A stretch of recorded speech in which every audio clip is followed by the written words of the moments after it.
कुरान में बताया गया है कि जब अल्लाह ने फरिश्तों को बताया कि वह जमीन पर एक खलीफा बनाने वाला है, तो फरिश्तों ने अल्लाह के सामने अपनी एक चिंता जाहिर की थी। कुरान में सूरह अल बकरा में बताया गया है, आयत संख्या 30 में जिक्र है कि जब फरिश्तों ने अल्लाह से कहा, क्या तू जमीन में उसे बनाएगा जो वहां फसाद फैलाएगा और खून खराबा करेगा, जबकि हम तेरी पाकी बयान करते हैं और तेरी तारीफ के साथ तेरी तस्बीह इबादत करते हैं। फरिश्तों की यह बात सुनकर अल्लाह ने फरमाया, बेशक मैं वह जानता हूं जो तुम नहीं जानते।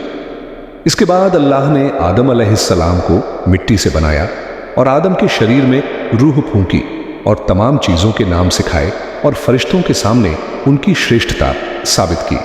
फरिश्तों ने देखा कि आदम अलैहिस्सलाम के पास वह इल्म है जो उनके पास नहीं है, तो उन्होंने अपनी कमी स्वीकार की और कहा कि अल्लाह ही सबसे ज्यादा जानने वाला और हिकमत वाला है। और अल्लाह ने सभी फरिश्तों और इब्लीस को उन्हें सजदा करने का हुक्म दिया। सभी फरिश्तों ने अल्लाह का हुक्म माना और सजदा किया, लेकिन इब्लीस ने यह कहते हुए इनकार कर दिया कि मैं आग से बना हूं और आदम मिट्टी से बना है, इसलिए मैं आदम से बेहतर हूं। और उसने अल्लाह की हुक्म मानने से इनकार कर दिया। इस अहंकार और जिद के वजह से अल्लाह ने उसे शैतान बना दिया और जन्नत से निकाल दिया गया। शुरुआत में आदम अलैहिस्सलाम जन्नत में अकेले घूमते थे। हालांकि वहां हर तरफ सुख सुविधाएं और खूबसूरती थी, लेकिन उनके दिल में एक अकेलेपन का एहसास हुआ। रिवायतों के अनुसार जब वे सोकर उठे तो उन्होंने अपने पास अम्मा हव्वा को पाया। अल्लाह ने उनकी तन्हाई दूर करने के लिए अम्मा हव्वा को पैदा किया था। अल्लाह की हिदायत, अल्लाह ने उनसे फरमाया कि तुम और तुम्हारी पत्नी इस जन्नत में जहां चाहो रहो और जो चाहो खाओ, बस उस एक मना किए गए पेड़ के करीब मत जाना।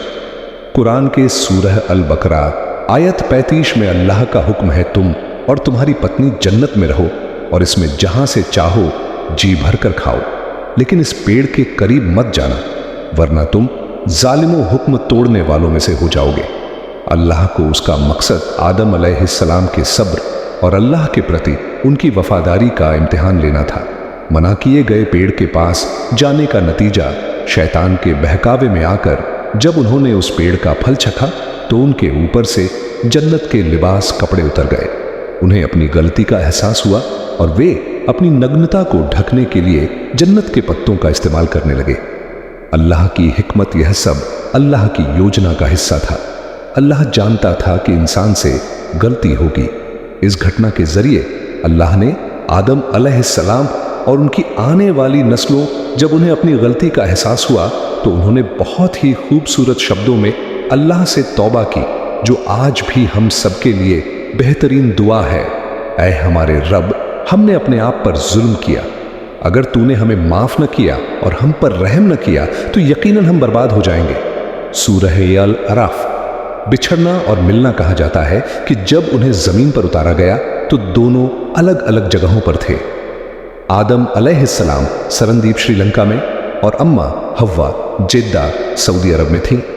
वे एक दूसरे को तलाश करते रहे और कई सालों के बाद मक्का के पास अराफात के मैदान में जबल ए रहमत पर उनकी मुलाकात हुई।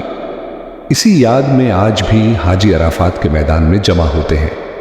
पहली बार मेहनत और भूख, जन्नत में सब कुछ बिना मांगे मिल जाता था, लेकिन जमीन पर उन्हें जीवित रहने के लिए मेहनत करनी पड़ी। खेती बाड़ी जिब्रील अलैहिस्सलाम ने आकर आदम अलैहिस्सलाम को खेती करना, बीज बोना और अनाज उगाना सिखाया। खाना बनाना, उन्होंने पत्थर रगड़कर आग जलाई और अनाज से रोटी बनाना सीखा। कपड़े, उन्होंने भेड़ की ऊन से अपने लिए तन ढकने के कपड़े तैयार किए। औलाद की पैदाइश, दुनिया को बसाने के लिए अल्लाह ने उन्हें कई बच्चे दिए। रिवायतों के अनुसार अम्मा हव्वा को हर बार जुड़वा एक लड़का और एक लड़की बच्चे होते थे। उस समय की जरूरत के हिसाब से कानून यह था कि एक बार में पैदा होने वाले भाई बहन की शादी दूसरी बार में पैदा होने वाले भाई बहन से होती थी। पहला दुख काबिल और हाबिल आदम अलैहिस्सलाम के जीवन का सबसे कठिन समय तब आया जब उनके एक बेटे काबिल ने अपने भाई हाबिल का कत्ल कर दिया। यह जमीन पर पहला खून और पहला गुनाह था। आदम अलैहिस्सलाम अपने बेटे की मौत पर बहुत दुखी हुए। आदम अलैहिस्सलाम की वसीयत अपनी वफात मृत्यु से पहले आदम अस्सलाम ने अपने बेटे शीश अस्सलाम को अपना उत्तराधिकारी बनाया और उन्हें अल्लाह की इबादत और नेक कामों की वसीयत की। उन्होंने अपनी संतान को बार बार चेतावनी दी कि शैतान से बचकर रहना, क्योंकि वह तुम्हारा खुला दुश्मन है। एक दिलचस्प बात कहा जाता है कि जब आदम अलैहिस्सलाम ने दुनिया छोड़ी तो उनकी संतानों की संख्या हजारों में पहुंच चुकी थी। उन्होंने अपनी आंखों से अपनी नस्ल को दुनिया में फैलते देखा। क्या आप काबिल और हाबिल के बीच हुए उस झगड़े की वजह जानना चाहते हैं जिसने दुनिया का पहला कत्ल करवा दिया? काबिल और हाबिल की कहानी मानव इतिहास की पहली बड़ी परीक्षा और पहली दुखद घटना है। यह कहानी हमें सिखाती है कि जलन, हसद और लालच इंसान को किस हद तक ले जा सकते हैं। विवाद की जड़ उस समय मानव आबादी बढ़ाने के लिए अल्लाह का यह कानून था कि अम्मा हव्वा को एक साथ 2 बच्चे, एक लड़का और एक लड़की होते थे। एक जन्म के लड़के की शादी दूसरे जन्म की लड़की से की जाती थी। काबिल के साथ पैदा हुई बहन का नाम अक्लीमा था, जो बहुत खूबसूरत थी। हाबिल के साथ पैदा हुई बहन का नाम लुयुदा था। कानून के मुताबिक काबिल की शादी हाबिल की बहन से होनी थी और हाबिल की शादी काबिल की बहन अक्लीमा से। लेकिन काबिल अक्लीमा से खुद शादी करना चाहता था क्योंकि वह ज्यादा सुंदर थी। उसने अल्लाह के कानून को मानने से इनकार कर दिया। अल्लाह की तरफ से फैसला कुर्बानी।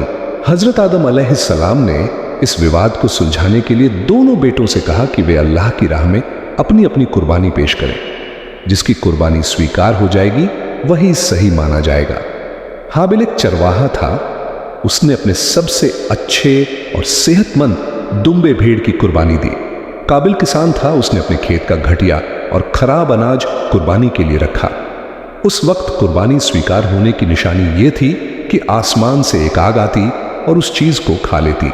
आसमान से आग आई और हाबिल के दुम्बे को स्वीकार कर लिया, जबकि काबिल का अनाज वैसे ही पड़ा रहा। पहला कत्ल। अपनी कुर्बानी रद्द होने पर काबिल गुस्से और जलन से पागल हो गया। उसने हाबिल से कहा, मैं तुझे कत्ल कर दूंगा। हाबिल ने बहुत ही नेक जवाब दिया, जो कुरान में दर्ज है। अल्लाह सिर्फ डर रखने वालों, मुत्तकियों की ही कुर्बानी कबूल करता है। अगर तू मुझे कत्ल करने के लिए हाथ उठाएगा तो भी मैं तुझे कत्ल करने के लिए हाथ नहीं उठाऊंगा, क्योंकि मैं अल्लाह से डरता हूं। एक दिन जब हाबिल सो रहा था, काबिल ने पत्थर मारकर उसका कत्ल कर दिया। यह जमीन पर इंसान का पहला कत्ल था। कौवे से सबक कत्ल करने के बाद काबिल घबरा गया। उसे समझ नहीं आ रहा था कि भाई की लाश का क्या करे। तब अल्लाह ने उसकी तरफ एक